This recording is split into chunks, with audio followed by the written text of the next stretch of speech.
तुम्ही कधी शेतातून सोनं उचललंय का?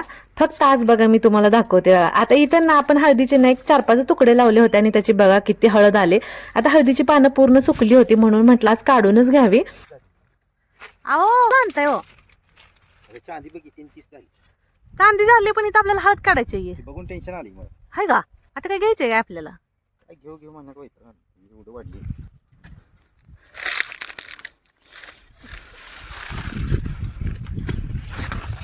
आता या कुदळच्या साह्याने इथं मी ही हळद काढून घेतली. आता ह्याच्यातली माती वगैरे काढून हळद अशी स्वच्छ करून घेते.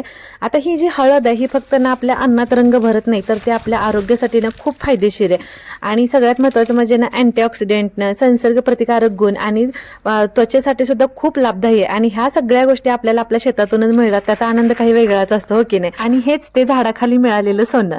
आणि हो, तुम्ही कधी आपल्या शेतातून अशी हळद काढून आणली आहे का? आणि आणली असेल तर मला नक्कीच कमेंट करून सांगा. आणि सगळ्यात महत्त्वाचं, व्हिडिओ आवडला तर लाईक करा, शेअर करा आणि हो, सबस्क्राईब करायला विसरू नका. चला भेटू परत, तोपर्यंत बाय बाय.